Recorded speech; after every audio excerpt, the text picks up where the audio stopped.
So next I call upon Dr. Reesha. She'll be taking on a step-by-step diagnostic approach for yellow lesions in the fundus. Over to you, ma'am.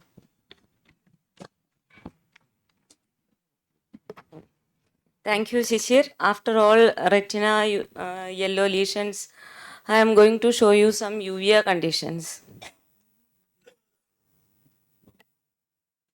Yeah, here there are some yellow lesions. Are they look same? Even though they look same, they are all of different etiologies. Some are infectious, some are non-infectious. So we will see one after another. See, these are all yellow spots, but not on the retina. They are all pars plana snowballs, part of intermediate uveitis. So, whenever you see snowballs, look for causes of intermediate uveitis like TB and sarcoidosis and other rare causes also. See, these are all again yellow lesions, but these are retinal lesions. Full thickness retinal necrotic lesions extending from periphery. These are all acute retinal necrotic lesions, viral. Most of the time they present with extensive retinitis lesions, but in the third picture, early ARN also can be missed as a toxo lesion. So it should not be missed. So how to differentiate choroiditis from retinitis? See, the first picture is a choroiditis lesion, deep lesion, margins not well defined, yellowish. Vessels can be seen over it clearly. In the second picture is retinitis lesion, margins are well defined, vessels not clearly seen over it, associated with vitritis over the lesion. OCT will help you in diagnosing the level of the lesion. And these are all yellow spots, toxoplasma retinochoroiditis with chyleriasis arteriolitis, with or without a previous scar lesion. See again yellow spots, but these are all superficial crops of retinitis associated with disc edema and vasculitis. Is typical of DUSN. Live worm can be seen in some conditions, may not be there. So treatment is albendazole with systemic steroids. The lesion resolved completely after 6 weeks of treatment. Again another yellow lesion in the macula, but looks deep retinal. See the FFA, there is disc edema again with vasculitis. OCT shows these deep retinal lesions with granular deposits. See, this is typical of syphilitic lesion. Patient was positive for VDRL and TPHA and treated with crystalline penicillin, and the lesions resolved completely. So coming more deeper, see yellow spots, multiple yellow spots in the posterior pole.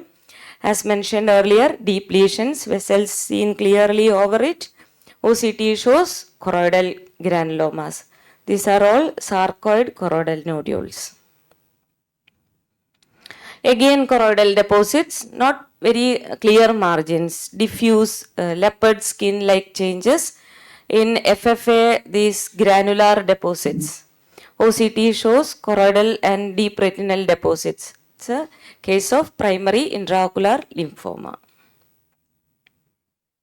Again, choroidal lesions appearing as yellow lesion in the posterior pole. The pattern is like a serpiginous pattern. The peculiar pattern is seen in serpiginous choroiditis.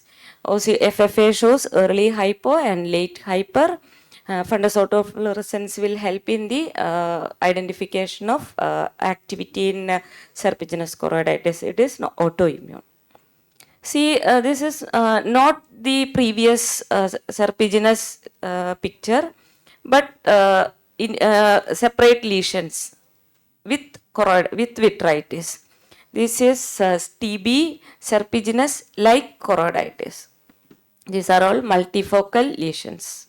Again, hypo to hyper in healed lesions, and in active lesions it could be iso to hyperfluorescence. This is the typical TB choroiditis. Again, in the posterior pole, a yellow lesion deep at the level of choroid, and after treatment, the lesion resolved completely. Again, yellow lesion due to TB, but this is not choroiditis, it's a choroidal abscess. So, how to identify the abscess in B scan hypocenter. Again, yellow spots in the posterior pole, like our DUSN picture, but these are all at the level of choroid. Vessels are seen clearly over it. And in FFA, multiple hypolesions in late picture coming to hyperfluorescent. These are APM PPE lesions. Similar looking lesions, but in the left eye fundus look very normal in fundus picture, but see in FFA there are multiple lesions of punctate inner choroidopathy. Here comes the role of imaging. Again, multiple yellow lesions with fluid detachments. These are all VKH exudative RDs, multiple exudative RDs. FFA shows disc edema and fluid detachments. In late stages of VKH, these yellow spots known as Dallan Fuchs nodules appear. These are all sub-RPE deposits. So, what this could be again a yellow lesion. Patient was on Bactrim DS for toxoplasmosis, but no vitritis, no signs of any inflammation. So, we just did an FFA. See what it is. It's a fibrin CSR with CSR leak.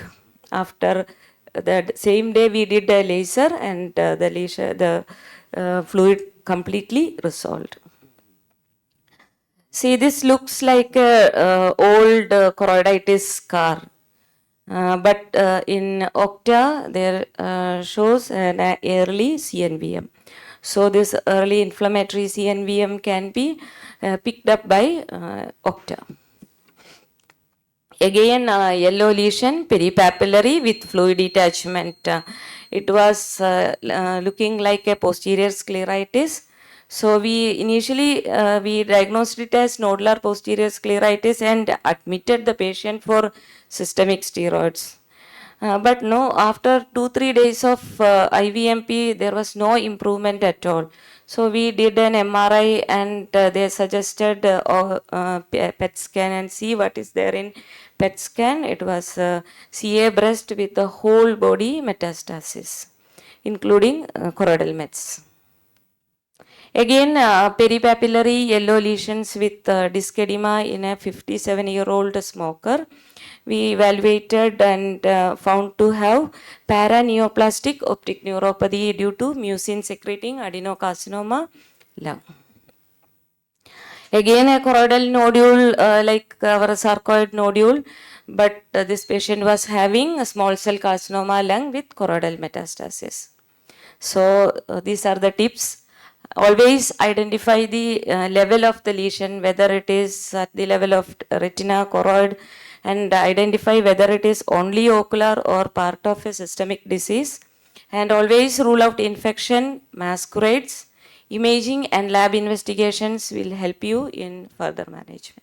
Thank you. Thank you, Dr. Reesha. Very nice bunch of cases you showed with the yellow lesions.